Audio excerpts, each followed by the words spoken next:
I'm Anna. I'm Ben. We're AutoSave. Welcome to our channel. Today we're watching Made in Abyss, Season 2, Episode 9. The twisting of the knife just continues to happen.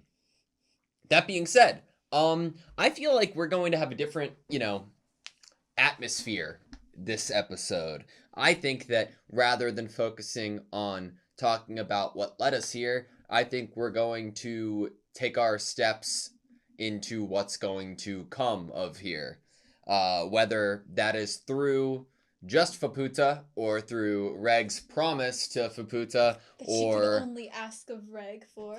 yeah, Faputa has the feelings and I believe memories of the siblings that they had and what had happened to them.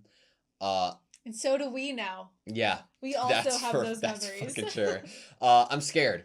I'm a little bit scared, but I kind of just want to get the fuck out of here. I think going into this next episode or the next couple episodes, one of the things I'm most excited for is a continuation of Balof's story. Yeah. And maybe the Hollow's viewpoint, the Balof Hollow. I think how that's they a really feel. good point. I think Balof, especially after last episode, getting a little, like a deeper peek into his psyche and what he was feeling, he might be an interesting character to look out for here. Interesting. I wonder if you'd feel any, like, sort of sympathy in regards to talking to Faputa. I mean, sorry. Ready? Sweet. Are they attracted to the wound on her head?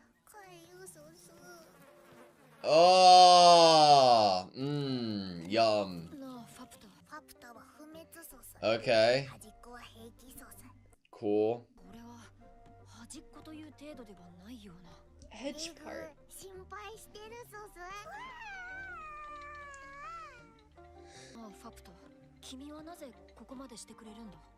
God, I love the score!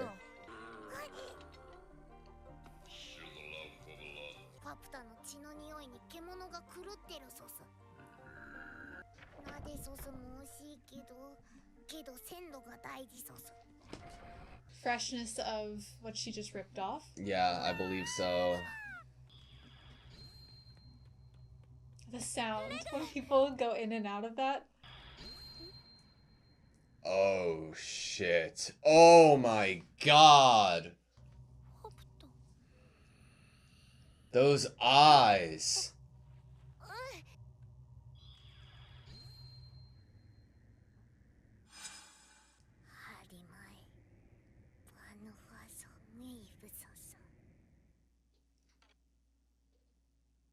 What? Was there like an acknowledgement of Prushka? Or was it like, this is similar? Because it looked pretty Prushka-like. So remember how we talked about how none of them leave here? And we wondered if what we now know as Faputa had been the one that left the note? And Prushka disappeared then too. Okay, so what it's if like... she dropped Prushka off there somehow? Interesting. Okay. That refined Prushka. You look very nice now. Yeah. At first I was hearing that as like, for now, Rico looks like a good person, but what could she become? But then I was like, wait, maybe focus more on the whistle itself and that it was Prushka and not just like the owner of a whistle as a person. In a way, Prushka is similar to Iruyumi. Yeah.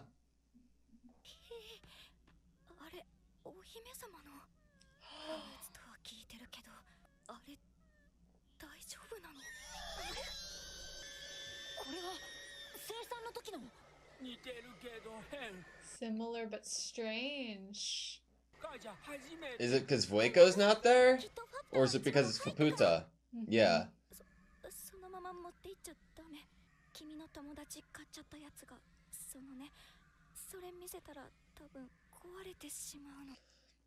It's Balof. Wouldn't it remind him?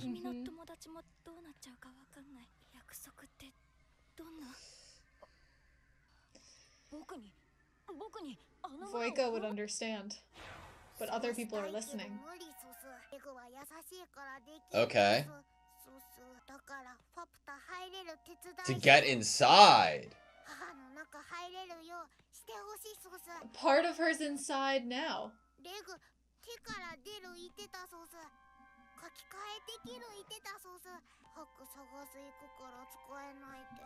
レグ次あったら連れてってくれる。連れてってほしいそうす。ちょっとなぜ噛む。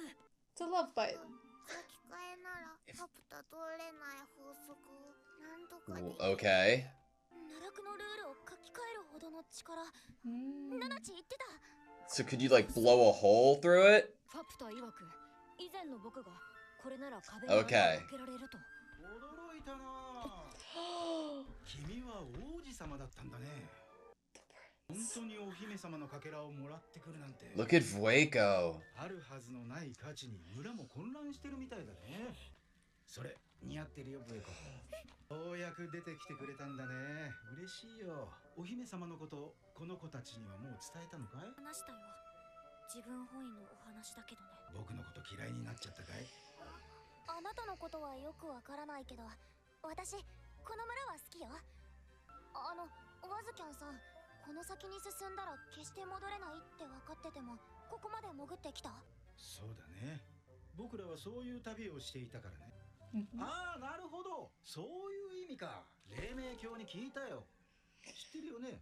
Yeah, we know him. Mhm. この大穴をなりわいとする君たち探掘家の中でも取れない深度まで潜る人間はほんの一握りだけだって。つまり君はそれなんだ。自分だけの黄金を探すうち、黄金よりも価値のある闇のありかに気づいたもの。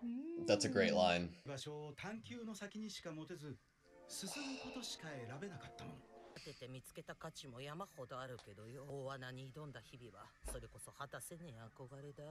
夢に見ねえ日はなかなか来んさな。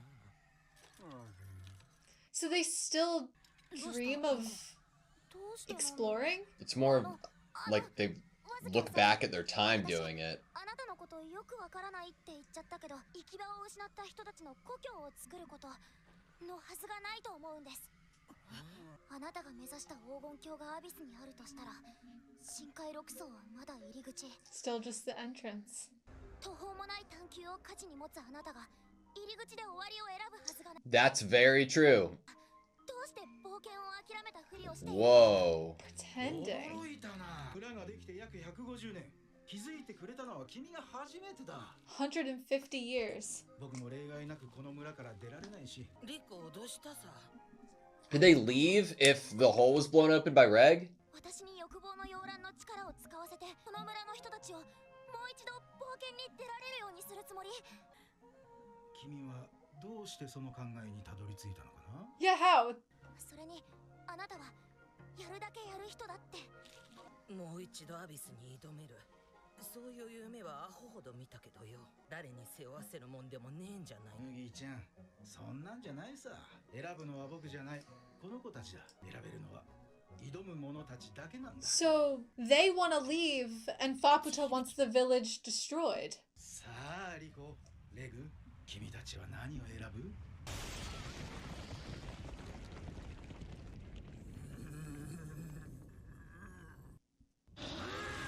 Okay. Okay, why are you here, the new sage? 少年、あれの狙いはお姫様の部品を。君はこっちだよ。 Why? Because it's up to them? Don't get too involved? I don't know. I love of this trust in Ma. Ma's trustworthy. なんだ、ネバネバが。ほらほら、始まるよ。え？そりゃ君すぐ自暴自棄になるからさ。 To give in to despair. 聞きたいんだけど。 Okay. というか、どうして自分を拾ったクズと同じ名前してるの？イルミウイが特別な君から受けた信号で作ったんだよ。イルミウイは寂しかったのさ。君が塞ぎ込んだりするから。村に危険が及ぶと真っ先に出てくる。 I didn't even realize. 慣れ果てではなく、むしろこの More like a 村の一部。 part of the あれは village. この村の意志なんだ。 Will of the village. 村の入り口が。あの子たちを逃がさないつもりだね。So, like, Reiko maybe has to, like, fight against herself? If this is, like, a manifestation of her will that's now become a part of the village. What the fuck? いいね、迷ってる迷ってる。あいつは私由来で作られてる。他の影響は受けないんだ。平気？そんな大声出したの初めて見たよ。発声練習だけはいっぱいできたもの。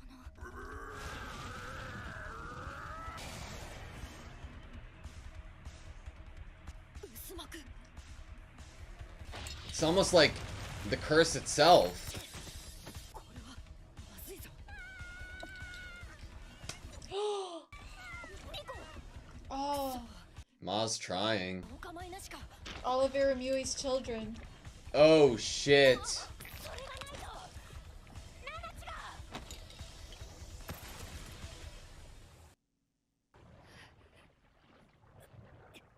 やるしかないのか。 Incinerator. 約束のためならアプターは全て捧ぐぞせ。僕の力だけでは状況を変えられない。背後には誰もいない。 And it's on the entrance, right? And it might open a hole for her. 角度なんだ。選択が状況を好転させることなどあり得るのか。 Maybe. 迷っている時間はない。 Hesitation. Being brought up. Threw him into the wall.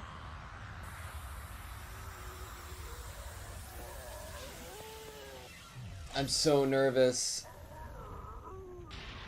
It's like going through Waco to get back to Iramui. これで頼まれてくれないか。僕が目覚めるまで村の中でリコを守ってほしい。頼む。そりゃあ頼まれてやるさ。うちら3人じゃ手に余るさね。 Holy shit. Oh my god. The light glistening. I have chills. Oh, one-shotted. お前たち許さぬ。 The score. うまそうに寝め回したお前たちの目を許さぬ。お前たちの口を母と同じ言葉を使い祈りを吐く。その口を許さぬ。 Oh my god. 喜びも悲しみも営みも断じて継がせはしない。 Oh. チリアクタの一つに至るまでお前たち Jesus! 決して許さぬ。枝足にしてくれる。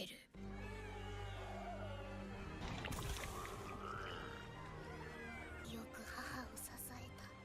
もう良い。 Holy shit. Oh my god. じゃどうしよう。嬉しい。 They're so happy, but they're about to get eradicated. では行くぞ。 It's like they're longing for it.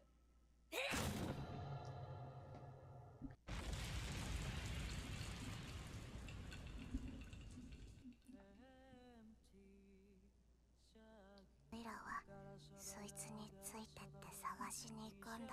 それで何を探していたんだっけ。そうだ、よく似てるって思ったんだ。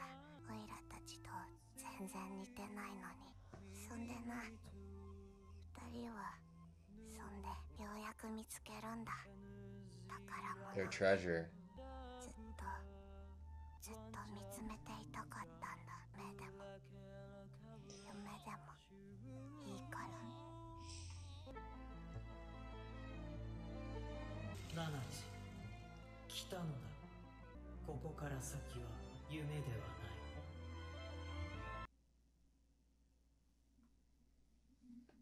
い。Okay, that was Made in Abyss, Season 2, Episode 9.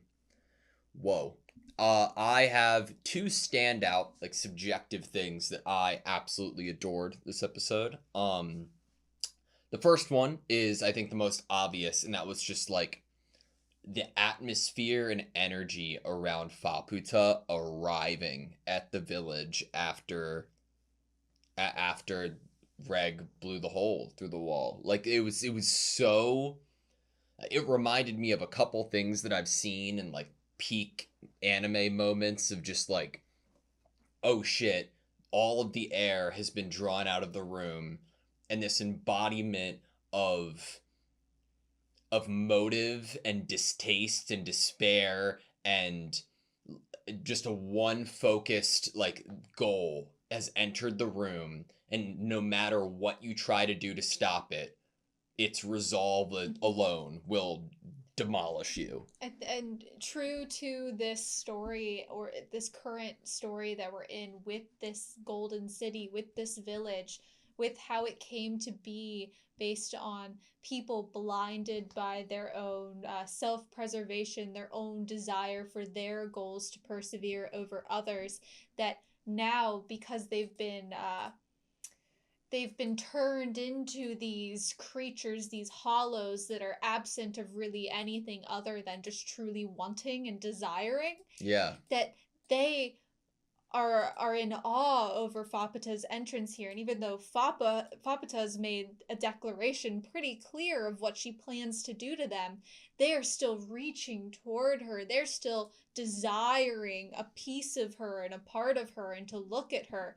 And it's so good with the theme and so messed up that it's like they're still blinded by that they have no concept of self-preservation anymore, because they're so blinded by the desire. There's wanting and wanting and wanting, and they'll take and take and take, and it doesn't really matter what's taken from them, because they just desire so much that they're overrun by that. No other emotion of fear or sympathy or empathy or anything could ever compete. Like the idea of being like protective of oneself is out the window compared to this massive value that is the princess. Like even Gabaroon, I believe, upon arrival was like defending the princess, being like, this is who she is, and it goes right along with the rest of the village being like, what would you call it? Lack of self-preservation because of like your like blindness, and only like it's like you have horse blinders on that like to anything that isn't like that value.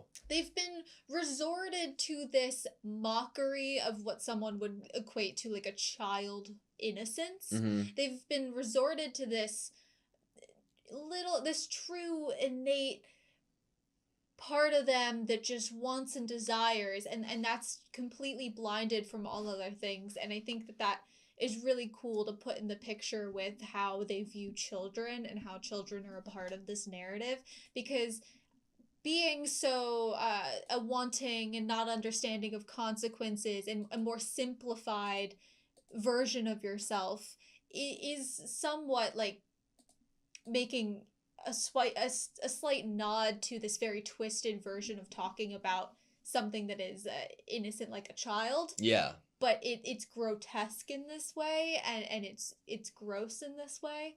See, but you get characters like Mugi who are saying things like that they have recounted and almost longed for the days of adventure and traveling that they had. I wonder if... So, Mugi's a character that wasn't one of the original characters that happened upon here of Wazukion, but Mugi has retained human speech.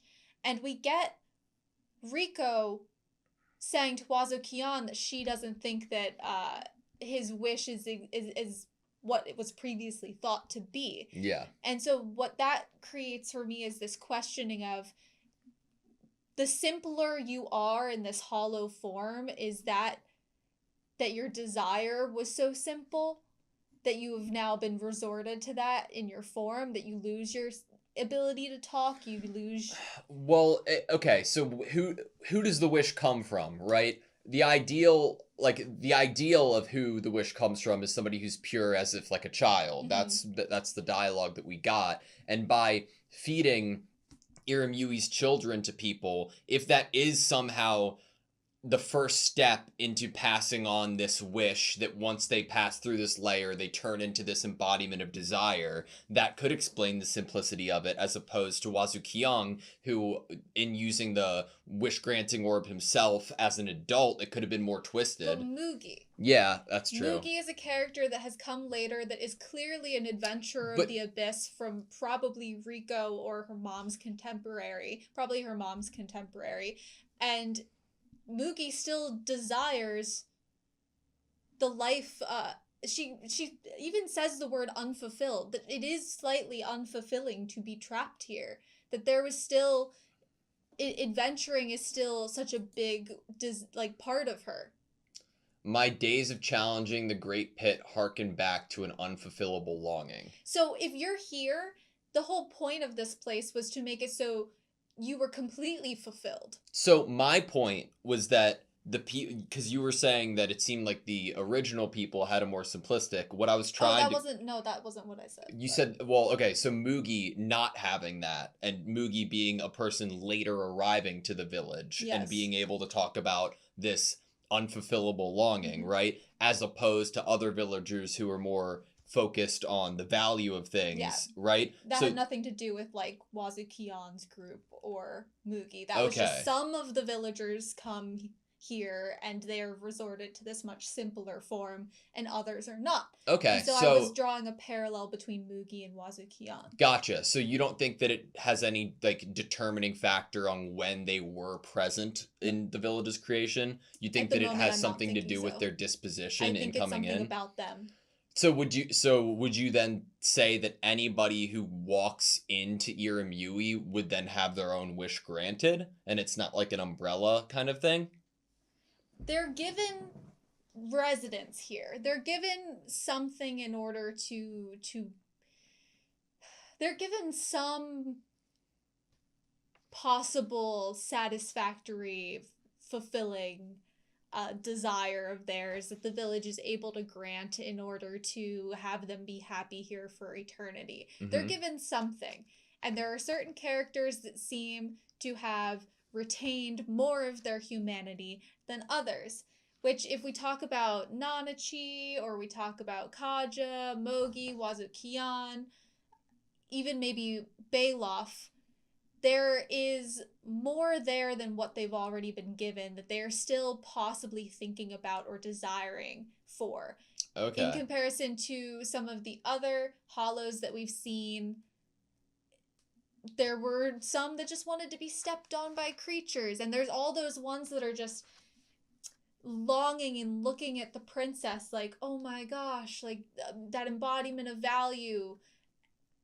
And I feel like we got the term in episode 3 of the season that value is bound to you, right? I think that it could be completely subjective to who the person is and what their own values are and how surface level or deep they could go. But I thought it could have been a fun, horrific idea that if the people who originally ate the siblings of Faputa somehow had a more like piece of Iramui's wish within them. I think I originally thought that until, like, actually thinking about characters like Kaja and Mogi that have all of the similarities in terms of can speak Riko's language and seem to be, especially in this episode, very in touch with their, like, previous non-hollow self still. And even still, maybe even wanting or wishing that they could leave here. Yeah. It kind of throws a wrench in thinking that the difference was created by actually eating. Siblings of Faputa. So Mugi wouldn't have eaten. Yeah. I wouldn't think so. So then they wouldn't be they wouldn't have had that interpretation of Faputa's wish within them, right? Right. Yeah, or Iramui's, sorry. So because them not having it could lead to the idea of them still having this, like, I don't know, that like this other part of their mind that's focused on something else other than that value. But what would make them different than all of the other hollows that seem to be completely pleasantly happy and resorted to a more simple form of themselves? They could have been the ones who first came in the village. But we've met so many that didn't seem to communicate in the same way That's true. as Kaja or Mugi. Yeah, and they could be the ones who first came into the village. There were a decent amount of people who walked in, right? And maybe, who knows? I don't know. It might. I think that if I had to hedge my bet, it still probably is dependent on like the subjective person's desires and what they deem valuable to them. That makes more sense in the in the realm of Nanachi, and what's been happening with their development. I think that what it could be is if a part of so Voiko could read the signals inside of the villagers. Mhm. If you entered here and there was still a huge part of you that desired to explore or desired to retain pieces of yourself, and that was still such a huge part of you, that maybe that kind of longing to still have that consciousness, longing to not actually lose who you are, that desire to not lose who you are, but to be able to live here, it is taken into consideration. Yeah. And there could be people who entered here and they're like, I just want to be happy here. This is a home that I have been longing for. And then as Rico brings up to us, which I don't know if you thought of it, I didn't, that this is basically the entrance to this layer. Yeah. There's more beyond this. If you got to the point of no return, why wouldn't you keep going? Yeah. For most of these past cave raiders, I'd be surprised they even stopped here. Well, I think that it goes back to the conversation that Rico is having with Wazukion that I have pulled up here. Like, I to go forth with our idea of it being subjective and who determining who the person and what they deem valuable is and what they desire out of their life, having an innate and direct relation to what they are like in the village. Did you descend this far even knowing you were going past the point of no return? I mean, that was the kind of trip we were on. Oh, I see. That's what you're getting at. And then we bring up the Sovereign of Dawn and the fact that Rico might know him. He said that even among you cave raiders who make their living in this giant pit, there's only a handful of humans who'll descend to a depth it's impossible to return from. And you're one of them. Now, do you take that as okay, everybody here who was human is fitting under that umbrella that Wazukion just said of somebody who's willing to go past a depth that you can't return from? Or do you think that there are outliers, that there are raiders or parties of a group that come down here without knowing that they can't go back up? I'm sure there was originally some groups of people before anyone that Rico has learned from, like the leader or her mother or Ozen, okay, so this place has been in existence for 150 years. I think I'm correct in that note that I took. I'm sure that, how do we know that Wazukion, other than his prophetic nature, knew that there was no return? Yeah. His group might have actually They tested it out. They tested it out, but but they didn't know until they tested it out. Right? Remember they sent people back up to test it? Maybe they thought it was a rumor, but they didn't think it was for sure, and maybe they thought it was more poetic in nature. This is the point of no return. It's the bottom of the abyss, but not literally. That's where my uncertainty comes into play, because as of last episode, yes, none of them knew. But it seems like from a prophetic nature, or something that we didn't really understand at the time, Wazukion not only was fully prepared for, but knew based on the language, right? Rico, Wazukion, did you descend this far even knowing you were going past the point of no return? Which contradicts them trying to see if they could go back up, right? So that might have been... He might have agreed as a leader to have them do that, the group he was leading, so that they could see for themselves. Yeah. And he might have known, but that was probably... Maybe he kept that a secret. He might not have even known, as in was told, but it's a sense of it. And didn't necessarily find it 100% necessary to convey that sense to everybody in his group. And why would that be a bad thing when they were looking and searching for a home? Yeah. So why do they need to return to a place that there was actually no place to return to? Yeah. In that same language of you can't return, they had nowhere to return to begin with. So, but that doesn't mean that every cave raider that came down here truly believed it or even really knew of it Yeah. or had a sense of it. I love, like, when I brought up at the beginning of the discussion that I had 2 favorite moments of this episode, my second favorite moment was Rico talking to Wazuki here and kind of like breaking down the situation and unveiling this 150 years of existence like barrier. Why did I feel like it would be so much longer than 150 years? I don't know. Is that 150 time's years weird here. time here? Yeah. So that's where... One who, while searching for their own gold, found that the place where the darkness lies is even more valuable. Amazing line. One whose home is found only in the continuation of their quest, and who could only choose to push forward. This place is a sanctuary for such types who have nowhere left to go. When that line popped up and I read it, I was like, nowhere left to go. Is that implying that they've already searched all that they could have searched? All that they were up for, all that they wanted to, right? All that they desired to? I'm sure that there's not a single villager here who'd call you reckless or foolish. And then Mogi and them look at each other like, well, yeah, I've found heaps of value after meeting my fate here, but... you know, my days of challenging the Great Pit harken back to an unfulfillable longing.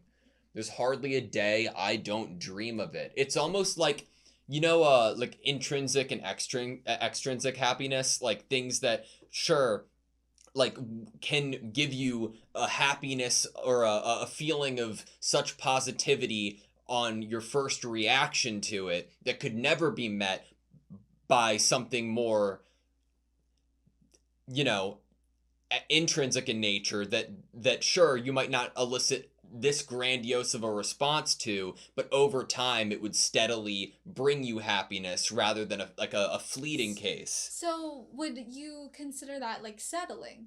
Like you're like, you already made it to a point where most cave raiders can't even get to, only a handful can. You got to the point of no return and you settled here. I almost like, is it like, could you make a vague comparison to like taking a drug?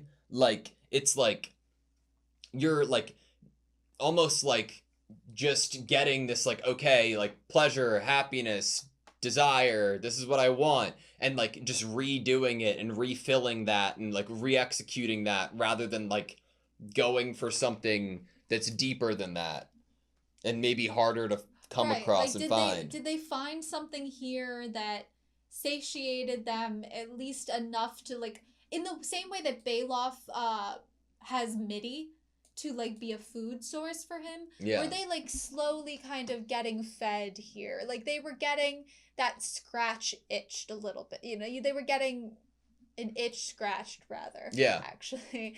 And so then they didn't need to like that unfulfillable longing that she said as she felt when she was first exploring the pit, that now it's like she is maybe happier than she ever was then, but she still dreams of it.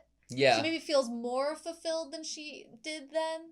To me, it's like okay, it's almost like it's like a small distraction of positivity. It's like if a glass of water is in front of you and you say that you're thirsty and start drinking it, that once you're done with that glass, then you're like, okay, what's next? Mm-hmm. What other desires do I have? What other needs need to be met? But if that glass for some reason is endless and keeps getting filled up with water and you can't stop drinking it because you're like, oh, this is good, this is great, this is good, this is amazing, and you keep drinking it, you're not ever putting that glass down and looking past it and what's like forward to come. Right. They haven't forgotten what their dreams were and who they were, but they're being distracted or at least in a small way fed or there's a word for it, or satisfied. Yeah.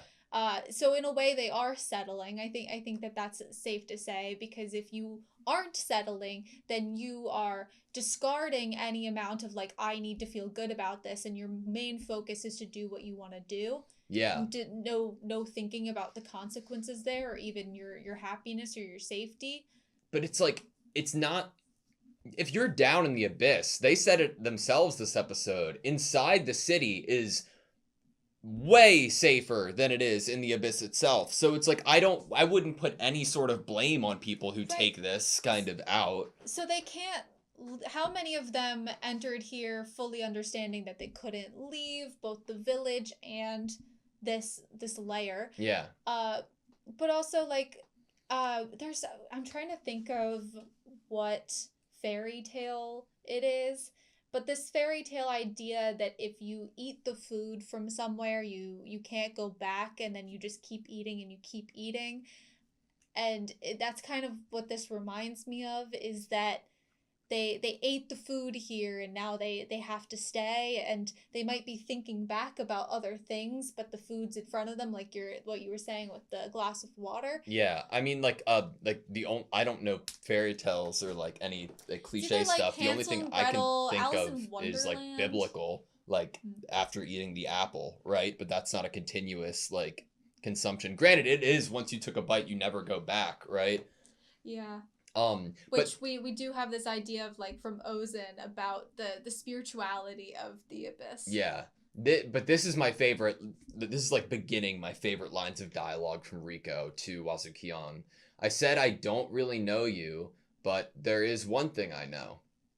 No matter what you had to sacrifice or trample over, you wanted your wish to come true. This village, the creation of this homeland for those with nowhere to go, I don't believe that that was truly your wish. I fucking adore Riko. One of my favorite protagonists. Like, again and again, as far as we get into the series, I'm reminded why I personally connect with Riko. If the Golden City you saw it really exists in the Abyss, the depth 6 layer is still just the entrance. There's no way you, someone who finds value in the extraordinary, in that extraordinary quest, would choose to stop at the entrance. Why are you pretending you've given up on your adventure? And that I could see how you bridge that to like settling, right? Mhm. You're the first to notice in the roughly 150 years since the village's creation. Still like the others, I can't leave this village. Did they enter Irimui aware that they couldn't leave this village? Or has Wazukion been waiting this whole time in that prophet-like sense for the inevitable coming of Faputa? He calls Reg the prince. We have Vueko talk to us about his reaction upon first seeing Reg. Mm-hmm. It's like maybe he was waiting for something to... And then we get that line from Bailoff at the end, like, the time has come. Maybe they've been waiting for this. Yeah. They cannot leave here, so maybe they've been waiting for that, like, retribution, that, like, breaking down of the village and what they created. I mean, think about what the line from Vueko to Reg was about the piece of Faputa being given to Bailoff, right? Like, what reaction would that elicit? Like, it almost could be like, think about Bailoff's point of view. What would he want right now in this whole thing? If he's anything like who he was back in the flashback we saw, I think he'd like welcome Faputa's like killing. Revenge. Yeah, revenge. Yeah, there's not going to be any forgiveness for these people there, and I don't think Wazukion has that same death wish in terms of like wanting the retribution to be done upon him, but I think that he has been waiting for this being stuck in the village to be over. Yeah. And what he thinks is going to come of that, I don't know. He as a character we've already seen is thinking things other than what other characters might be focusing on or thinking of. He's planning things. He could view, honestly, I think he could view Vueko as being something that he could utilize here in order to break down the village but spare life. Yeah. Because Vueko, we get the images, both of her hugging Irimui and then her hugging Irimui again once Irimui is in the, like, very grotesque pink blobbish What? form. Grotesque? But I think that... it's like a furry mountain. I think that his choice to bring Vueko away and show Vueko, like, kind of what her contribution here has been in terms of, like, her creating this protector for the village... I think that he might have some other cards up his sleeve of like, if it's inevitable that she's going to be desiring to come in here and get back at us, then he probably has some cards of how he could turn that in his favor. Yeah. Because I don't see him being a character that is going to, as Rico even said, forget their like desires and their true wishes. Are you just been pretending this whole time? Wazu Kion is a very interesting written character. He is just so unsettling to me. Yeah, no, definitely. That's fair to say. I can't believe how like icky I feel when he's on the screen. I have a question for you about your favorite character in this entire series. What is Ma speaking? I don't think Ma speaks the same language as anybody else here. I don't think anybody understands her. I don't know who Ma is.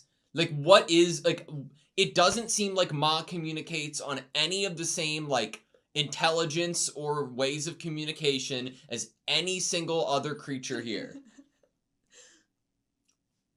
Right? Yeah.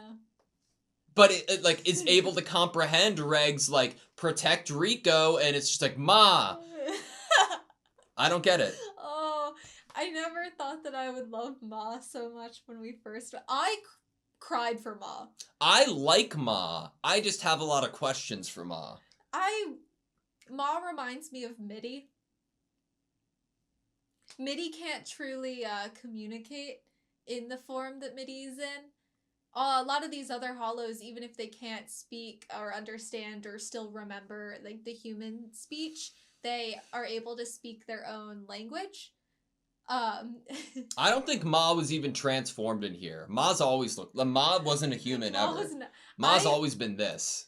I will be floored if we actually get to see what Ma looked like as a human. This isn't gonna be a Beauty and the Beast scenario where once we've like kissed the prince and everything's perfect, then all of the like the dresser and the teacup and the chandelier or whatever and the feather duster all become people again. Like, that's not what's gonna happen here. I don't think. I'd be definitely shocked if that were to happen, that they, once they leave here, they regain a human form. Like, no, time has passed. I don't really think that exists for them here. But I would be interested to see who Ma was. I think Ma has always been this creature, and right now is just putting on a facade. I think that it's like... actually snuck into this village, never actually like lived here, but just trying to blend in. No, I 1000% think that. You know, like, okay, if you do like this with your hand, you can change expression really quick, you know, and like be like, oh, I'm happy, and then it's like, oh, I'm sad, like, you know, just like a complete like on and off light switch. I think that alone, when Ma has the door closed behind them and knows that they are completely alone, it's like, okay, I'm out of character. I'm the person who created the abyss. I'm killing everybody in here consistently, and they are all powering me up. I don't trust... So Ma's little drool that happens, you know, and the blank, makeup, doughy look in the eyes, it's all fake. Ma, I don't trust Ma. There's something about Ma that I don't trust. And one of the most disturbing things also in this episode was Jurimo. Yeah, so hate it. Once I learned that the name was where that name was taken from, I was like, this is so effed up.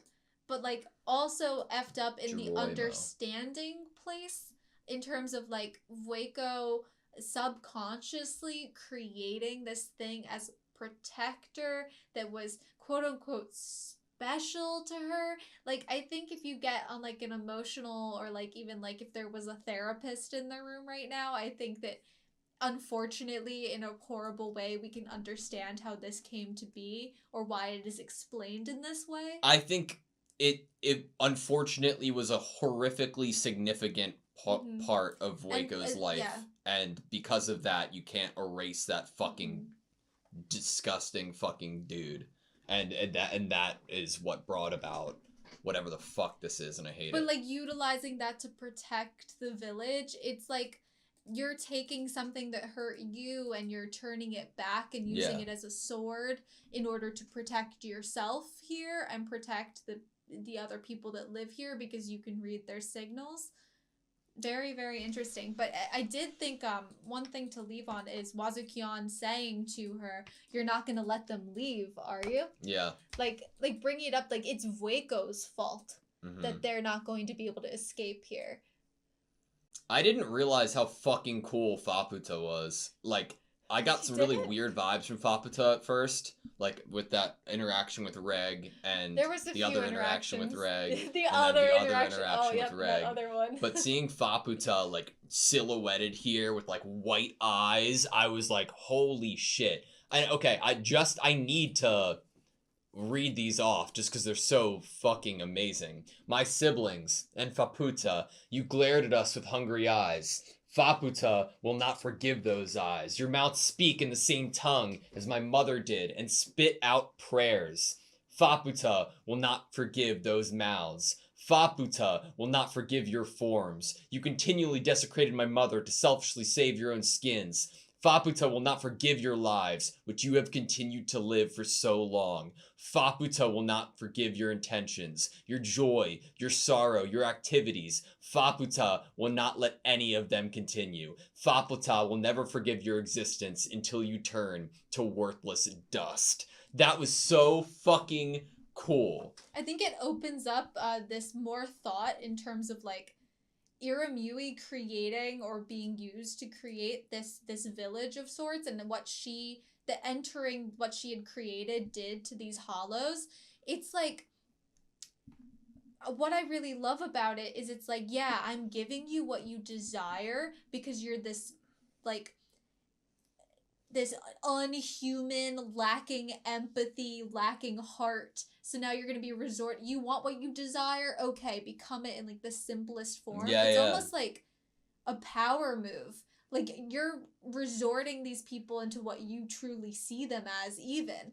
Like something like lesser. Like they're just Jesus. these like creatures, this animalistic, like you don't even have complex thought or emotion.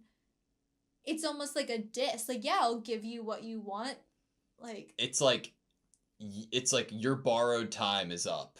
Like you've had this borrowed time, but I'm taking it back. I love it. Faputa I will love eradicate it. you now. What? Faputa will eradicate you now. Yeah, I love it, but I also don't know if I love everyone dying. See, okay, that's a very fair point, but it was just such like a badass dramatic entrance. But how is Rico gonna respond to this language of eradicating everyone when Rico, the one line we get from her when she learns all of this is, "I like this village." Yeah. That does not give us much hope that she would side with Faputa here or not try to stop Faputa or try to reason with Faputa or something. I agree with that. I am very curious to see what comes with Voiko and Faputa, if anything. That's an interaction that I wouldn't like. If Faputa has those like feelings or memories from siblings, I would be very curious if there's anything like fleeting of Voiko's existence within Faputa. I think that Voiko, especially when we know that I have never had seen the princess, Voiko has never stared at Faputa like that. I don't think Voiko would stare at her in the same way all the others do. And I think that if we were to take anything as possible imagery to foreshadow anything or to imply deeper theme, is that when Reg uses the incinerator in that moment, I think it's much more powerful. Like the incinerator is a weapon to be used very purposefully and very carefully in the story because of the rules that we've put upon it. Right. What we've put upon it is that not only does it rewrite things, but that Reg will be out of commission for a while. It needs to be used very specifically. And how it's used here is to go through Vueko, go through Iramui, the village, and let Faputa in. Yeah. And I think that in itself as an imagery will definitely carry on in terms of however this is going to resolve. And it brings you back to the true beginning of the story as well. Yep. All right. I love this show. This score like popped off this episode again too. When doesn't it? It's like Vueko's letting these things happen. Like Vueko let all that happen to Iramui, And then Vueko took on this role of protecting the people in the village inside Irimui. That like what the choices that Vueko's made were, which ones were ever the ones that were right for Irimui, or truly the ones that were uh, showing that that was what was her treasure. Or were they more due to like the indecisive nature of Waco and just kind of being? I like the choice of the word indecisive and hesitation, Mhm. because Wazo Kion uses it to refer to Reg, but I think he also uses it to refer to Vueko, and he's like surprised when she yells there. He's surprised she did something. Yeah. She acted. And I think Reg and Vueko are almost a parallel there in terms of like their hesitation or their indecisiveness could get something they treasure hurt or taken from them. All right. That's all I have you. Yep. Thank you guys so much for watching this video. Please like, comment, and subscribe, and we hope to see you next time.